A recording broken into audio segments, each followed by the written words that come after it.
Video content has been made available for information and educational purpose only. Unidirectional trade strategy is a copyright content of IFMC.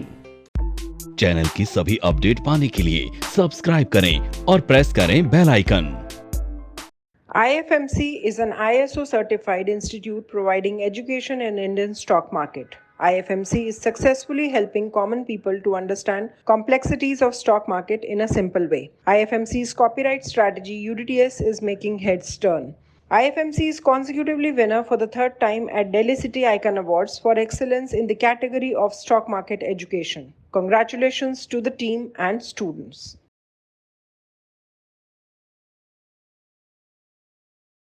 Good morning and welcome to the episode of तैयारी अगले सप्ताह की। दोस्तों, last week भी एक अच्छी खासी तेजी हमको मार्केट में देखने को मिली। 300 पॉइंट निफ्टी फिर से एक अच्छी छलांग निफ्टी ने लगाई है लास्ट वीक, और हमने ये देखा कि पिछले ऑलमोस्ट 1 तारीख से हम लोग जो हैं इस नए महीने में हम लोग यूडीटीएस के हिसाब से भी मंथली, वीकली, डेली तीनों ही हमारे जो लेवल्स हैं वो बुलिश हो चुके हैं। मार्केट टेक्निकली एक बुल रन की तरफ फिर से पिछले 15 दिन में जा चुकी है, और लगातार मार्केट में एक अच्छी खड़ी तेजी देखने को मिल रही है। तो क्या ये कुछ संकेत दे रही है फिर से हमारे अच्छे दिन स्टॉक मार्केट के आने वाले हैं? हाँ दोस्तों, पिछले 9 महीने तक सारे इन्वेस्टर, ट्रेडर्स को तो नहीं बोलूँगा क्योंकि ट्रेडर्स तो बहुत बदलू है, दल बदलू है, वो कभी बायर हो जाता है, कभी सेलर हो जाता है, लेकिन हाँ, इन्वेस्टर्स का अब जो है वो 9 महीने के बाद फिर से मौका आया है जब उनको अपने लिए हुए रेट से भाव जो हैं वो कुछ ऊपर दिख रहे हैं या शायद अपने लॉसेस कम होते हुए नजर आ रहे हैं। हाँ, अब टाइम आया है फिर से इन्वेस्टर्स का। ट्रेडर्स का टाइम जो सेलर वाला था वो अभी खत्म हो गया है। अब फिर से वो जो ट्रेडर्स हैं वो अपने आप को बुलिश उसमें रख के चलेंगे। तो बेसिकली ट्रेडर जो है वो इन्वेस्टर से बिल्कुल अलग है। ट्रेडर जो है वो बायर भी हो सकता है और सेलर भी हो सकता है, लेकिन इन्वेस्टर केवल बायर होता है। तो ऐसे में जब मार्केट में एक अच्छी तेजी बनती है तो बड़ा फायदा इन्वेस्टर्स को मिलना शुरू हो जाता है। तो दोस्तों, एक तो आप सब लोगों को बहुत सारी, ये लास्ट वीक मैंने देखा बहुत सारे त्यौहार थे, आप सब लोगों को ढेर सारी शुभकामनाएं त्योहारों की। लेकिन सबसे बड़ा त्यौहार हमारा आ रहा है 75वीं वर्षगांठ हमारी आज़ादी की, और अमृत महोत्सव के नाम से मोदी जी ने इसको नाम दिया है, और हम इसको बहुत हर्ष और उल्लास के साथ मना रहे हैं पूरे देश में।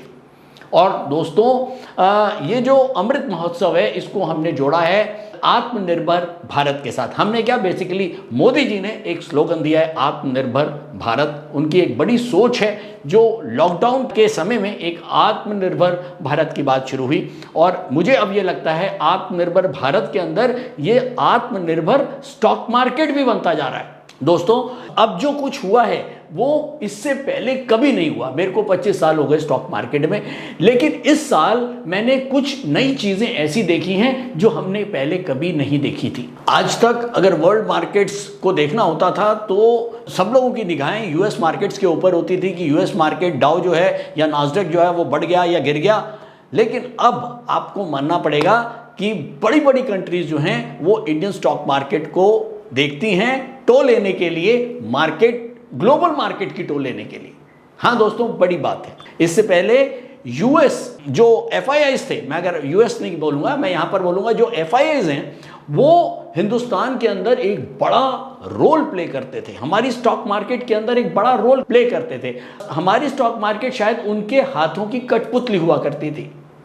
लेकिन पिछले 2 सालों के अंदर मैं हैरान रह गया कि इस बार एफआईआई और डीआईआई और जो हमारा रिटेल इन्वेस्टर है उनके जो बीच में एक तनातनी चली है, उसमें रिटेल इन्वेस्टर और जो डीआईआई है या म्यूचुअल फंड्स हैं, इंडियन म्यूचुअल फंड्स हैं, उन्होंने अनडाउटेडली एफआईआई को कुछ ऐसा कर दिया कि जैसे एफआईआई भी उनके आगे बोने लगने लगे। पिछले 9 महीने में हमने देखा एफआईआई की तगड़ी सेलिंग, करीब 2 लाख करोड़ से ज्यादा का माल एफआईआई ने बेचा, और आप मानेंगे कि ये सारा का सारा पैसा एब्जॉर्ब कर लिया गया डोमेस्टिक इन्वेस्टर्स के द्वारा, चाहे वो म्यूचुअल फंड्स हो, चाहे डीआईआई हो, चाहे हमारे रिटेल इन्वेस्टर्स हो। और मैं सैल्यूट करता हूं अपने सारे हिंदुस्तान के इन्वेस्टर्स को जिन्होंने एक विश्वास के साथ अपने पैसे को लगाया और मार्केट के अंदर FIIs की जो सेलिंग थी उसको, इतनी बड़ी सेलिंग को हम एब्जॉर्ब कर पाए। दोस्तों,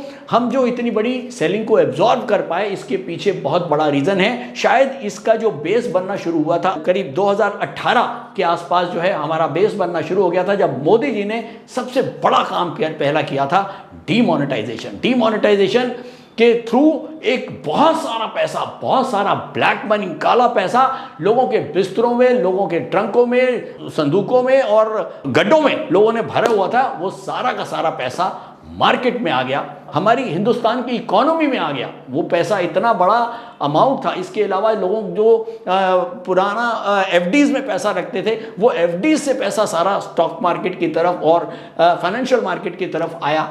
एक बड़ी लिक्विडिटी क्रिएट कर दी गई मार्केट्स के अंदर, और शायद ये ही लिक्विडिटी संभाल पाई है हमारी FIIs की सेलिंग को। दोस्तों, मैं आपसे बात कर रहा हूं कि मैंने पिछले 25 सालों में वो सब चीजें अभी नहीं देखी जो पिछले 2-3 सालों में अब होते हुए दिख रहा है, क्योंकि मार्केट का सिनेरियो बदल चुका है। तो अब जो FD में और ब्लैक मनी में लोगों का पैसा सड़ रहा था, वो एक मूविंग इकोनॉमी के साथ जुड़ चुका है। और ये जो लिक्विडिटी मार्केट में आई है, शायद इस लिक्विडिटी ने अलग ही तरह का काम मार्केट के लिए किया है। तो दोस्तों, हिंदुस्तान में इस समय एक नया जोश भर चुका है। वैल्यूज और ट्रेडिशन तो हमारे पास शुरू से ही थे, लेकिन एक नई चीज को सीखने की चाहत ने हिंदुस्तान और हिंदुस्तानियों को एक नए मुकाम तक पहुंचाया है। और ये चेंज ओवरऑल इकोनॉमी में नहीं, बल्कि स्टॉक मार्केट में अलग से देखने को मिल रहा है। जो भारतीय इन्वेस्टर पहले FII के पीछे भागते थे, आज उल्टा हो गया है। आज FII जो है वो ऐसा लग रहा है कि अब वो डोमेस्टिक और हमारे रिटेल इन्वेस्टर के पीछे जाने की कोशिश कर रहा है। पिछले कई महीनों से FII की लगातार सेलिंग को हमने एब्जॉर्ब किया, और अब वापस हमने देखा कि पिछले 2-3-4 दिनों में एक अच्छी खासी बाइंग जो है वो FIIs की तरफ से देखने को मिल रही है। तो पिछले 9 महीने में FIIs को समझ में आ गया है कि ये वो पुराना वाला भारत नहीं रहा। भारत बदल चुका है, ये नया भारत है। और ये डरता भी नहीं है, यहाँ का इन्वेस्टर भी नहीं डरता। यहाँ की अगर आर्मी नहीं डरती है या यहाँ का प्रधानमंत्री नहीं डरता है, तो यहाँ का इन्वेस्टर भी अब डरने वाला नहीं है। और ये आज़ादी का जो हमारा अमृत महोत्सव है 75वां, इसमें आत्मनिर्भर होने के लिए मोदी जी ने जो एक नारा दिया है, वो हर भारतीय को आगे बढ़ने की प्रेरणा दे रहा है। मुझे याद है बहुत टाइम तक जो हम सुनते भी आए थे कि चीन को वर्ल्ड की फैक्ट्री माना जाता था। इसके अलावा US को IT का किंग माना जाता। लेकिन आज दौर यह है कि अब मैन्युफैक्चरिंग में भी आत्मनिर्भर भारत के अंडर जो हम काम कर रहे हैं, उसके अंदर भी ऐसा लग रहा है कि मैन्युफैक्चरिंग और IT दोनों में ही इंडिया का जो है वो अब कोई मुकाबला नहीं रहने वाला है अगले 8 से 10 सालों में। हिंदुस्तान के इन्वेस्टर्स ने दिखा दिया है कि जब मार्केट में तेजी आई थी, मुझे याद है मार्च 2018 के बाद, कोरोना के बाद, जब मार्केट के अंदर तेजी बनी, वर्ल्ड इकोनॉमी में तेजी बनी, ग्लोबल मार्केट्स में तेजी बनी, लेकिन US की मार्केट इतनी नहीं बढ़ी जितनी हम बढ़े, पहली चीज। और जो ज्यादा बढ़ता है वो ज्यादा गिरना चाहिए। लेकिन यहां क्या हुआ, जब मार्केट के अंदर नेगेटिविटी आई, रिसेशन की बात आई, इन्फ्लेशन की बात आई, तो US भी गिरा और हम भी गिरे। लेकिन US ज्यादा गिरा और हम कम गिरे। हालांकि हमको ज्यादा गिरना चाहिए था, क्योंकि हम परसेंटेज वाइज ज्यादा बढ़े थे, लेकिन हम ज्यादा बढ़े और कम गिरे। ये हमारी ताकत को दर्शाता है, ये हमारे इन्वेस्टर की ताकत को दर्शाता है, जो FII के पीछे नहीं गए। और एट लास्ट जब सिनेरियो अब चेंज हुए, इन्फ्लेशन के डाटा कुछ बेटर आने लगे, ग्रोथ अच्छी आने लगी, चारों तरफ से पॉजिटिव माहौल आने लगा। जियोपॉलिटिकल सिचुएशंस बहुत अच्छी नहीं है, लेकिन बहुत खराब भी नहीं है, क्योंकि यूक्रेन और रशिया से अब हमारा सभी का ध्यान हटा हुआ है। चाइना और ताइवान आपस में कुछ प्रॉब्लम है, लेकिन वहां का उसको भी स्टॉक मार्केट कोई तवज्जो नहीं दे रहा। तो अल्टीमेटली एक अच्छी खासी तेजी हमने मार्केट में देखी पिछले 15 दिनों में, और अब हम वाकई में एक नए बुल रन के अंदर एंटर हो चुके हैं। शायद हमको बहुत जल्दी ही अपना पुराना जो नया हाई था 18,600 समथिंग का, वो भी कटता हुआ दिख सकता है। तो फाइनली निफ्टी बंद हुआ है 17,700, करीब 300 पॉइंट ऊपर। क्रूड बंद हुआ है 7,380, करीब 300 पॉइंट ऊपर। और गोल्ड बंद हुआ है 52,580, करीब 800 पॉइंट ऊपर। तो अभी हमने देखा लास्ट वीक निफ्टी, क्रूड और गोल्ड तीनों ही बढ़ के बंद हुए हैं। क्रूड का बढ़ के बंद होना बेटरमेंट दिखाता है कि हाँ, अब हम रिसेशन से पीछे जा रहे हैं। जो पीछे एक डर बना होता रिसेशन का, अब जो आंकड़े कुछ आए हैं वो रिसेशन से कुछ बेटर दिख रहे हैं कि शायद अब हम रिसेशंस की तरफ नहीं जा रहे हैं, हमने यू टर्न लिया है। इन्फ्लेशन का आंकड़ा भी जो हिंदुस्तान का आया, CPI के आंकड़े आए हैं, वो अच्छा आंकड़ा आया है, एक्सपेक्टेड से बेटर आया है। तो शायद क्रूड में भी कुछ बेटरमेंट आया है। गोल्ड फिर से स्टेबल हुआ है, 52,580 के लेवल के आसपास आया है। और जैसे कि मैंने बताया, आज का टॉपिक आत्मनिर्भर इंडियन स्टॉक मार्केट। हाँ, अब इंडियन स्टॉक मार्केट भी आत्मनिर्भर हो गई है मोदी जी के कहने से। तो आत्मनिर्भर भारत का मतलब किसी एक पर्टिकुलर सेक्टर का आत्मनिर्भर होना नहीं है, पूरे सेक्टर का, पूरे हिंदुस्तान का आत्मनिर्भर होना है, तो चाहे वो स्टॉक मार्केट ही क्यों ना हो। और ये हम देख भी चुके हैं कि पिछले 9 महीने में कैसे हम स्टॉक मार्केट में भी आत्मनिर्भर रहे, हम FIIs के भरोसे नहीं रहे। अगर मैं लास्ट वीक की बात करूं, लास्ट वीक हम लोग डेली के ऊपर बुलिश थे, वीकली के ऊपर भी बुलिश थे और मंथली के ऊपर भी हम बुलिश थे। हम तीनों पैरामीटर्स के ऊपर बुलिश थे और टेक्निकली जो हमारा चार्ट था वो हमको ये सजेस्ट कर रहा था कि अब हमको जो भी ट्रेड करने हैं वो बुल साइड के करने हैं। चलिए जल्दी से कुछ न्यूज़ पे निगाह डालते हैं। FIIs ने फ्राइडे को करीब 3,000 करोड़ की बाइंग करी है, बहुत दिनों के बाद, एक बहुत अच्छा साइन। CPI नंबर्स एक्सपेक्टेड से बेटर आए हैं। हिंदुस्तान के कॉर्पोरेट टैक्स जो है अप्रैल और जून के जो आंकड़े आए हैं इनकम टैक्स के, उसके अंदर कॉर्पोरेट टैक्स बहुत बढ़िया आंकड़े आए हैं, 34% बढ़ के टैक्स जो है कलेक्शन आया है। इसके अलावा सॉलिड GST कलेक्शन। तो कुछ अच्छी खबरें। चाइना और ताइवान का प्रॉब्लम जियोपॉलिटिकल चल रहा है, कोई बहुत ज़्यादा तवज्जो मार्केट उसको नहीं दे रहा है। अगर मैं इन्फ्लेशन की बात करूं, इन्फ्लेशन भी अब कूल डाउन होता हुआ दिख रहा है। हाँ, ये ज़रूर है कि इंटरेस्ट रेट अभी भी बढ़ते रहेंगे, कुछ टाइम बढ़ेंगे, लेकिन हाँ, अब कहते हैं ना कि एक चीज़ का मोमेंटम जो है वो कम हो रहा है। तो स्टॉक मार्केट आगे चलता है, अपने करंट से 9 महीने आगे चलता है। तो हम 9 महीने अगर आगे चल रहे हैं तो हम इन्फ्लेशन और हम जो इंटरेस्ट रेट है उनको डिस्काउंट कर चुके हैं। अगर मैं नेक्स्ट वीक को देखूं, नेक्स्ट वीक में मंडे को हमारे यहाँ छुट्टी है, इंडिपेंडेंस डे है। मैंने अभी बात करी, आज़ादी की 75वीं वर्षगांठ हम सबको मनाना है। हर घर तिरंगा, ये एक अच्छा नारा है हमारा मोदी जी का, सबको एक साथ लाने का। और मैं भी चाहूँगा कि आप लोग अपने घर में एक तिरंगा 15 अगस्त को ज़रूर लगाएं। मंडे को कोई US के अंदर कोई डाटा या कोई हमारे पास न्यूज़ नहीं है। ट्यूसडे को बिल्डिंग परमिट्स आएंगे USA में। वेडनेसडे को रिटेल सेल्स के नंबर आएंगे, FOMC के मिनट्स पे ऊपर हमारी ध्यान होएगा। इसके अलावा थर्सडे को इनिशियल जॉबलेस क्लेम के नंबर आएंगे और होम सेल्स के नंबर आएंगे। फ्राइडे को अनएम्प्लॉयमेंट रेट का डाटा आएगा। अगर मैं हिंदुस्तान की बात करूं, ट्यूसडे को एक बड़ा दिन होगा हमारे लिए, WPI के नंबर्स आएंगे, इन्फ्लेशन का आंकड़ा। थर्सडे और फ्राइडे को हमारे यहाँ कुछ नहीं है। तो बेसिकली हमको ट्यूसडे को हमारा ध्यान रहेगा WPI नंबर्स पर। ओवरऑल जो न्यूज़ एनालिसिस है वो सब बेटर उसमें है। अगर मैं न्यूज़ और डाटा एनालिसिस करते हुए मार्केट के लिए व्यू बनाता हूं तो वो व्यू बनेगा पॉजिटिव। तो डाटा और न्यूज़ एनालिसिस का व्यू पॉजिटिव। तो चलिए चलते हैं सीधा टेक्निकल्स पर और यूनिटियस मॉनिटर से पूछते हैं कि क्या है नेक्स्ट वीक का निफ्टी का आउटलुक। नमस्कार, मेरा नाम बुध प्रकाश है और पिछले 5 सालों से मैं स्टॉक मार्केट में ट्रेड कर रहा हूँ और मार्केट से मुझे निराशा ही हाथ लगी। फिर एक दिन मैंने IFMC की UDTS स्ट्रैटेजी का YouTube पर वीडियो देखा और मैंने इस कोर्स को 3600 रुपए में ऑनलाइन किया। तो आज मेरा ट्रेड करने का अंदाज ही बदल गया।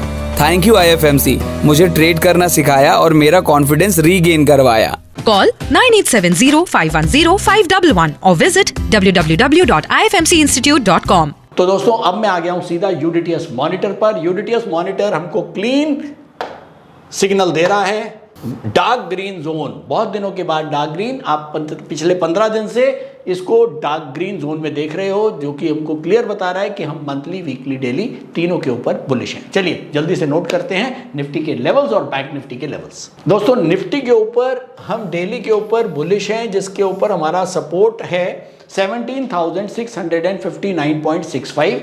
वीकली के ऊपर भी हम अपवर्ड है, जिसका सपोर्ट है 17,401.50। मंथली के ऊपर भी हम अपवर्ड हैं, जिसका सपोर्ट है 15,703.70।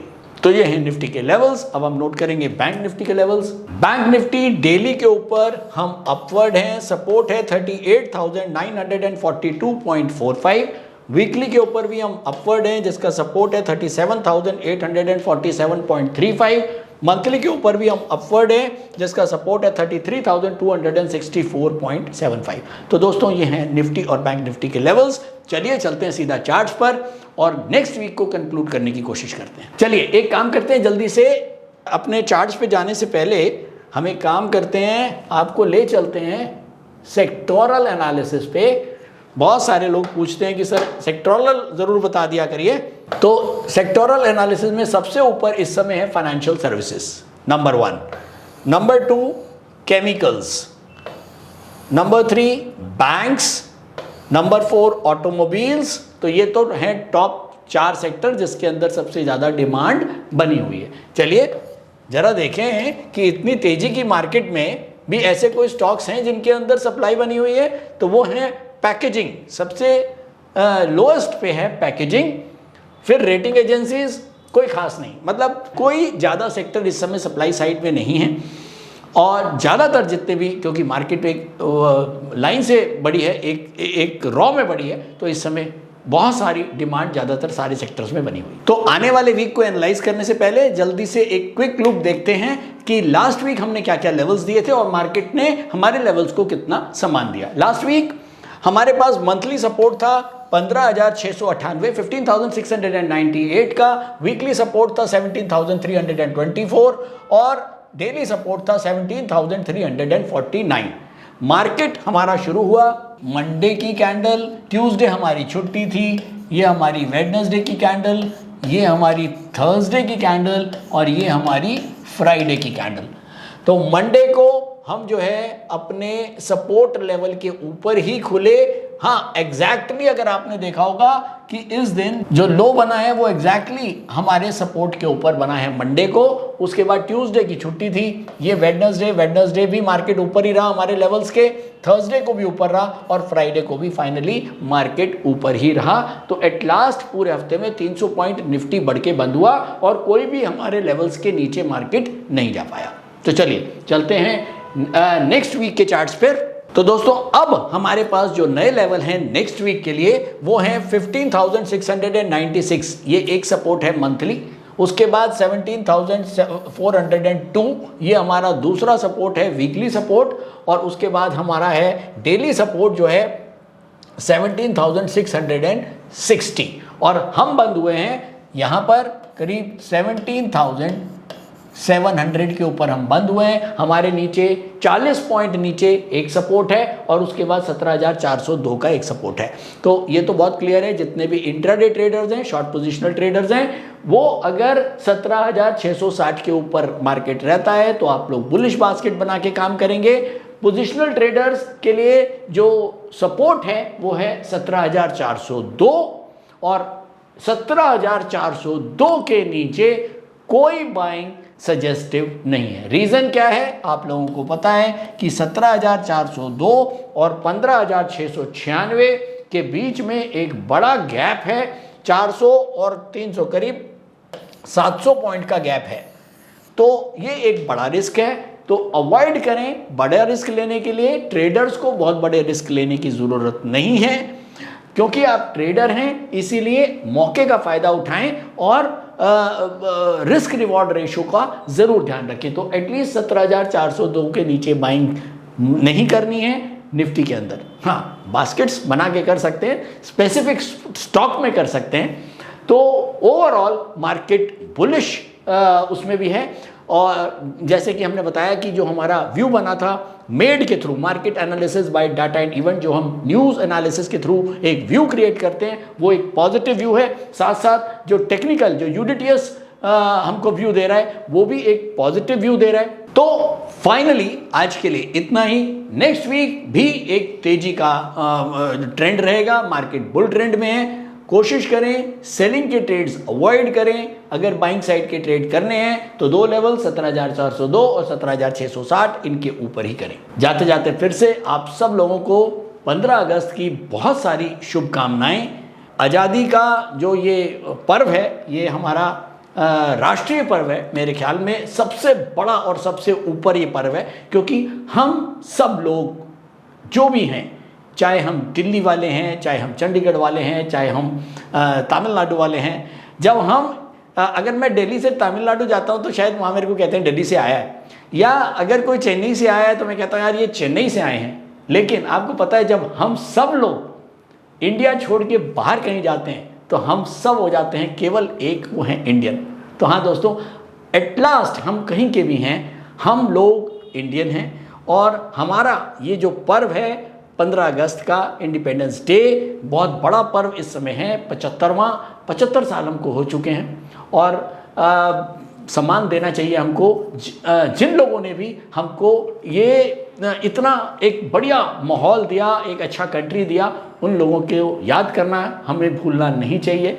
और थैंक यू सो मच। आप लोग लाइक करते हैं, कमेंट करते रहिए। जो नई चीज़ें और आपके दिमाग में आते हैं वो आप कमेंट बॉक्स में डालते रहिए। हम आपके लिए नए नए वीडियो बनाते रहेंगे। Thank you so much. Stock trading के दौरान मुझे क्या खरीदना चाहिए और मुझे क्या बेचना चाहिए, मुझे कब खरीदना चाहिए और मुझे कब बेचना चाहिए, ये सवाल आपको परेशान करते हैं।